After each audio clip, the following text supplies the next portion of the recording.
As the weather gets hotter, the work that I put into gardening really slows down. I spent my July either relaxing in the shade or following critters around all day. The summer heat makes it difficult to move around very quickly, or to do anything at all, really. That's okay. I want to store up as much sunshine as possible, because I'm really going to miss it in the long Canadian winter ahead.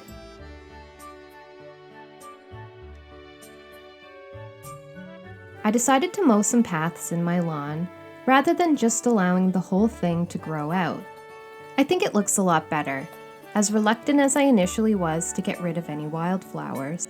I had some bricks lying around that I've been saving for some project or another, and I think it frames things better. I love to wander around pretending that I'm strolling a fancy English garden on a sprawling estate.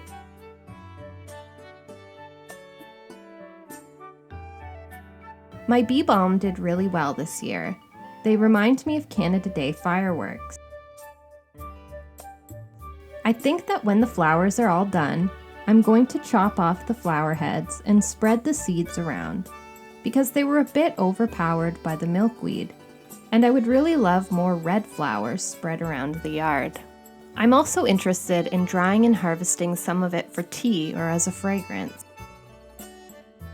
Most of my flowers that I started from seeds did pretty well. Although strangely, I only managed to grow orange marigolds. Though I love the orange a lot, it would have been nice to have a little bit of variety. I mentioned that I didn't plant these wild daisies in my previous video, but they really spread like crazy. Once the flower is done, I deadhead them and throw the flower heads around the yard to try and spread them even more.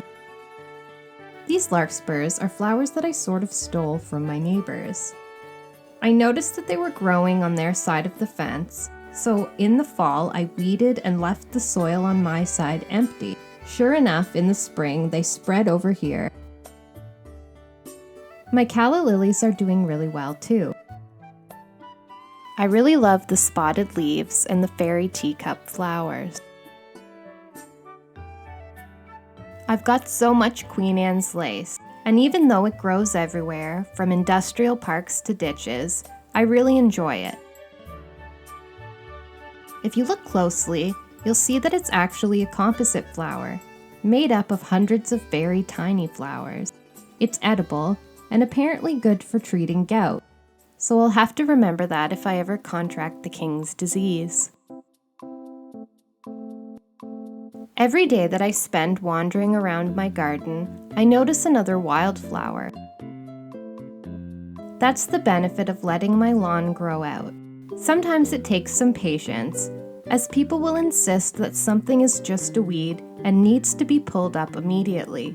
But I'm quite stubborn, and I've found better things to fill up my space than just grass. One flower that doesn't get enough credit, in my opinion, is the milkweed. As essential as it is for the monarch butterfly, it's also a huge draw for a variety of other pollinators. They also smell really lovely, and I'm baffled as to why it's not used more in fragrances.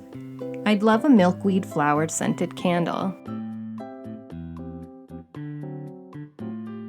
Unfortunately, it's been a very slow year for butterflies.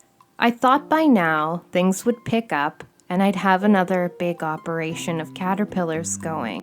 But unfortunately, I've only had about 2 caterpillars at a time. One thing about milkweed is that it grows very tall, over 6 feet, and it will often get so heavy that it falls over, especially once the seed pods grow in. This year, it was the frequent heavy rains that pulled the milkweed down. So as a solution, I bought a ratchet strap from the dollar store and bundled them together, supported by the fence behind it. Another fragrant wildflower is phlox. It smells great and really spreads around nicely. I'm not sure if there are seeds you can collect from the flowers, or if it's just best to transplant them. A few of the plants that I did buy this year were these beautiful gladiolas, which you'll see often as a cut flower or in summer bouquets in the farmer's market. I actually bought these bulbs from the dollar store. I also buy zinnia seeds. The butterflies love them, so I feel like it's always worth the purchase. Even though I managed to keep the chipmunks from digging up too much, they still are quite the little rascals. I have to keep Peanuts on me at all times now. The boldest of the chipmunks, and my personal favorite, is named Marjorie. She's got a stubby little tail, probably bitten off by one of the mean old cats that prowl around the neighborhood. She gets so excited to see me and has no real concept of boundaries or personal space. As the summer goes on, I can feel fall right on the horizon. I think it's something to do with the light getting golder and the chirping bugs getting louder. But for now, I'm just going to enjoy every sunny day. I really hope that you're also enjoying your summer and that you're taking moments every day to stop and admire some wildflowers, even if they're growing in a ditch or out of a crack in the sidewalk. Thank you so much for watching.